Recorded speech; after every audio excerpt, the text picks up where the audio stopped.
दोस्तों, हम अपने जीवन में हमेशा अपने मन को लेकर परेशान रहते हैं। हम यह सोचते हैं कि हमारा मन भला शांत कैसे होगा। हमारे मन में तो तरह तरह के विचार चल रहे हैं। हम काम कुछ और, लेकिन हमारा मन हमसे कुछ और ही काम करवा लेता है। इससे पहले कि आप अपने मन को शांत करने का प्रयास करें, यह जानना जरूरी है कि मन का व्यवहार शांत होने वाला है। अगर मन शांत होने वाला हो सकता तो इस दुनिया में सभी के मन शांत हो गए होते और हर कोई अपना जीवन सुखी सुखी बता रहा होता। फिर ना तो कोई हंगामा होता है और ना ही किसी तरह की कोई सभी का जीवन खुशी खुशी बीत रहा होगा। फिर ना तो आप और न ही मैं पैसे कमाने के पीछे भाग रहे थे। समस्या तो यह है कि हमसे से ज्यादा चीजें इकट्ठा करना चाहते हैं। हमें लगता है कि हमारे पास जितनी ज्यादा चीजें होंगी हम उतना ही छुट्टी रहेगी, लेकिन वास्तविकता तो यही है कि बाहर की किसी भी चीज में कोई सुख नहीं है और ना ही उनमें कोई दुख है। हम किसी चीज के पीछे भाग रहे होते हैं। जब हम कोई चीज पाना चाहते हैं तो उसे पाकर हमें पल भर के लिए खुशी तो मिलती है, लेकिन बाद में हम उस खुशी का एहसास नहीं कर पाते तो खुशी परिवर्तित हो जाती है।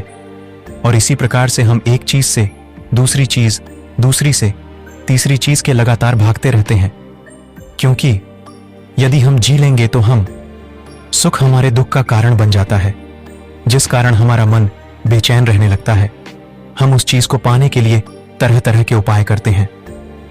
इस कारण हमारा मन और भी बेचैन होने लगता है और यह बेचैनी धीरे धीरे चिंता का रूप ले लेती है और हमारा मन पूरी तरह से शांत हो जाता है। हमें कुछ भी अच्छा नहीं लगता। हमें लगता है कि कुछ हमने मांगा था उसका उल्टा हो रहा है। सब कुछ हमारे विपरीत जा रहा है और फिर हम अपने मन को शांत करने के लिए ध्यान करना शुरू करते हैं, क्योंकि एक ध्यान ही वह मार्ग है जो हमें ज्ञान की ओर ले जाता है। वह हमें यह बताता है कि बाहर किसी भी चीज में कोई सुख नहीं है और ना ही दुख है। दुख और सुख तो हमारे मन का भ्रम है। यह हमारे मन की एक उपज है। इसके लालच में हमारा मन हमें यहां वहां भाग आता रहता है। जैसे कि महीनों से भूखे एक भिखारी को अगर एक सूखी रोटी भी मिल जाए तो वह बहुत के लिए अमृत है। ठीक उसी के विपरीत यदि किसी अमीर के घर पर 56 प्रकार के भोग भी बन जाए तब भी वो उसे खाकर तो दुखी ही रहेगा। यह तो उनकी मदद स्थिति पर निर्भर करता है। और अच्छे से समझने के लिए आज की जो कहानी मैं आपको सुनाने जा रहा हूं, इस कहानी के माध्यम से आप यह समझ पाएंगे कि हमारे मन की स्थिति क्या है और हम इसे कैसे नियंत्रित कर सकते हैं। बिना किसी देरी के कहानी शुरू करते हैं। एक समय की बात है। एक गांव में एक युवक रहता था जिसका मन बहुत ही अशांत रहता था। वह हमेशा तनाव में रहता, अपने मन को शांत करना चाहता था, लेकिन उसे कोई भी उपाय नजर नहीं आ रहे थे। उसके जीवन में कई प्रकार के दुख थे जिनके कारण वह हमेशा तकलीफ में रहता, तनाव में रहता है। उसे पता चला कि उसके गांव में एक बौद्ध भिक्षु आए हुए हैं जो सभी को दुख और सुख पर उपदेश दे रहे। पर वहां पर पहुंचने के बाद उस युवक ने देखा कि वह बौद्ध भिक्षु सभी गांव वालों को उपदेश दे रहे थे। बौद्ध भिक्षु कह रहे थे कि सभी के जीवन में कोई ना कोई सुख और दुख तो आता ही रहता है, जिस कारण हमारा मन बहुत अशांत रहता है और एक अशांत में भी सुख नहीं ले सकता। फिर चाहे उसे पूरी दुनिया की धन दौलत ही क्यों ना मिल जाए, वह उसे पाकर भी दुखी ही रहेगा। परंतु जिस व्यक्ति का मन शांत है उसके बाद चाहे कुछ बाहर छोटे पल का आनंद ले जी सकता है इस दुनिया, और इस जीवन का परम सुख भी प्राप्त कर सकता है। इतना कहकर उन बौद्ध भिक्षु ने अपना प्रवचन समाप्त कर दिया और वापस आश्रम की ओर लौट गए।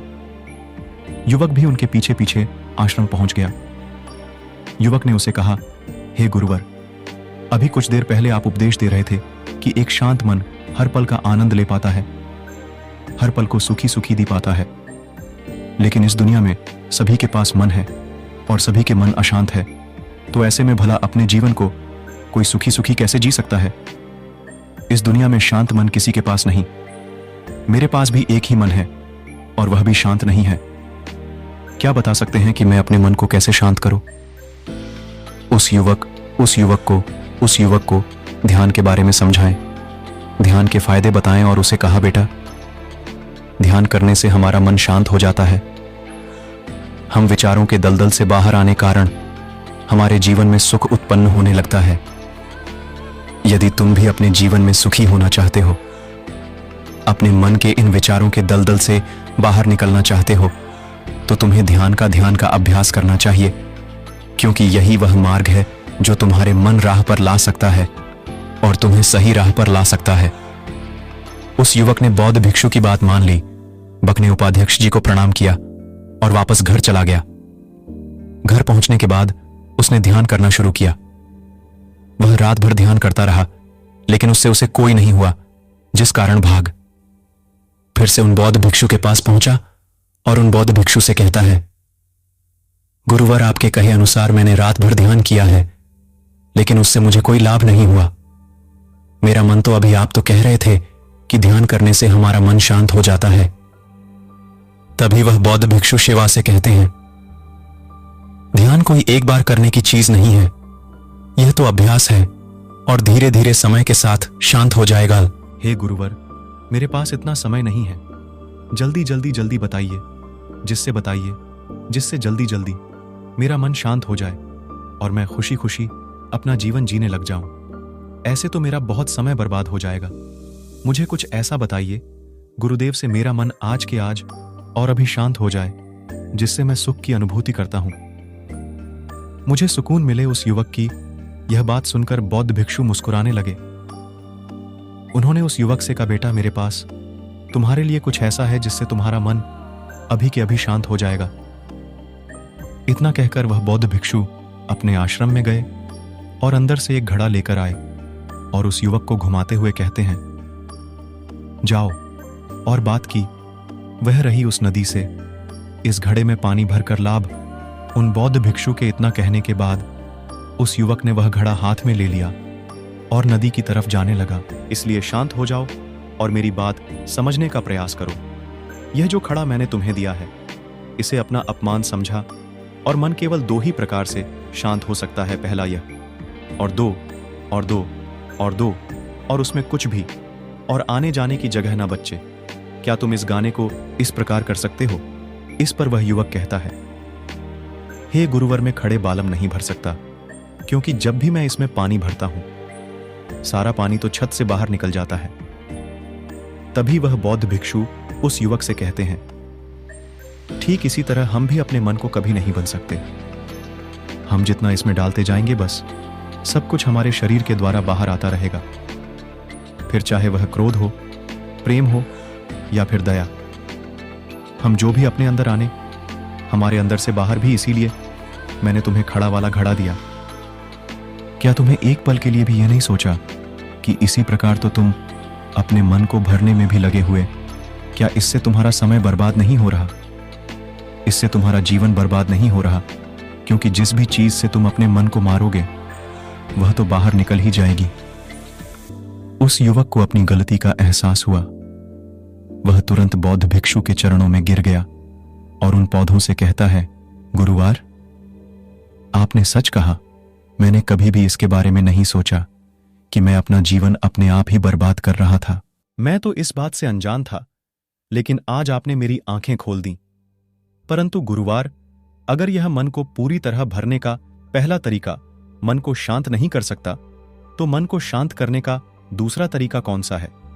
गुरुवार मुस्कुराते हुए उस आदमी से कहते हैं, दूसरा तरीका है कि अपने मन को पूरी तरह खाली कर दो। इस पर वह व्यक्ति कहता है, गुरुवर, आप ही मुझे बताइए कि मैं अपने मन को खाली कैसे कर सकता हूं? तभी बहुत ही सरल है।